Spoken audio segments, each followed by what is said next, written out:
Do all women experience empty nest symptoms? The sadness, the depression, the reevaluation of yourself. I got this great DM from a woman who, of course, I didn't even think about this view because it's not my lens. She is a woman who chose not to have any children. And she also experienced the sadness and the reevaluation of yourself based on the social construct of women get married, they have children, and raise this person to experience their life in a way and as part of the legacy and the wisdom.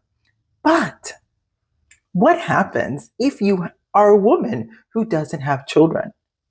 Do you still experience the same emptiness symptoms? And it's such a great question because having this conversation with this magnificent woman who so boldly DM'd me and said, girl, listen, I went through all of this in my late 20s when I chose not to have children. And I had to deal with my parents. I had to deal with society. The number one question that after it's your name and what do you do for a living? So, are you married? Do you have children? And if you don't, then it's a barrage of questions about why and how come, and you're going to lose out and all these other things that, of course, through the lens of a mother, which I am, I have not only have my own son that I gave birth to, but I also raised two stepkids, and I have a chosen daughter who I've known since she was 14 and I have been there and supported her in every way as a parent does to their children or for their children. You don't think about this conversation from the lens of how we would say it in either the Black culture or the Spanish culture. You would say like your aunties or your tias, right? Because it's women outside of the other women in your life that are older, and you say titi or you say auntie out of a form of respect because you don't want to say their first name because you're not supposed to, because this is the cultural norms and these other brown and Black kind of contexts. So there, you have that. Back to empty nest. When you go through emptiness, as I have done, and so many of you have done, thanks for all the comments, when it comes to the sadness and the reevaluation of your life and renegotiating yourself and your relationships and your marriage and what you want to do moving forward, it's also super interesting to now know that women who did not have children also had to go through this space in the sense of evaluating themselves. Because in our social construct and culture that we live in, women have value when they have children. So they say, although we all know that we got value because we are breathing, and that is part of the infrastructure for feminine spaces. However, when it comes to this story that we're told and we listen to and we believe and question, having somebody come up to me and say, or in the DMs, and then we had a conversation and said, I experienced all of the same things. When she was in her late 20s and 30s, it's a conversation of, you're not going to have children. Why? And then you have to kind of renegotiate that or keep kind of emphasizing that within yourself. And then she said that she did experience the sadness and you do experience the loss, because then you're kind of evaluating yourself for a longer period of time.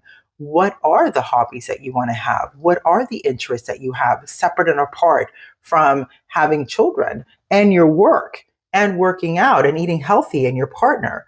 What are the things that you want to do that make you, that you're interested in your own person? And I have to say, ignorant to this whole topic or conversation, because of course I have several girlfriends who have not had children and chosen not to, but I never thought about, honestly, asking them anything other than that, because I see them, I witness them living a full life, having their own full hobbies and interests and moving up the corporate ladder and, having financial literacy and being wise to the things of life. And these are the things that I found so interesting during this conversation, because it made me more aware of myself as a woman and how multifaceted I am and how all women are multifaceted in their experience. And to be honest, after I had this conversation with her, it made me think because she had this experience in her late 20s, early 30s, and I had this in my late 40s and early 50s. So I was, in that sense, late to the game and exploring what are my interests and what are the things that I like to do.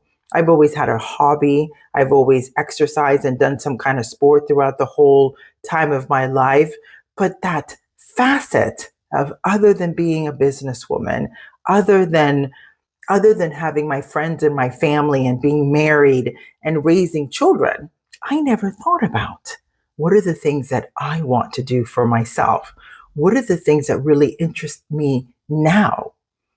Without the sadness and without the depression and without the renegotiating life because my children are gone that now I get to experience myself. So part of this empty nesters is learning and opening our dialogue up to understand so much more of not only ourselves, but the other, what the woman experiences, what we are as females, what we are with our feminine energy and our feminine divineness, and of course, our corporateness, and of course, our educatedness, and of course, our beauty, the beautiful aspects of us. And also the downsides of, difficult marriages or divorce or having a healthy marriage and how does that work? And all of this introspectiveness kind of lands in the three pillars of feminine spaces, right? Because it's all about relationship wisdom, it's self mastery, and it's conscious living.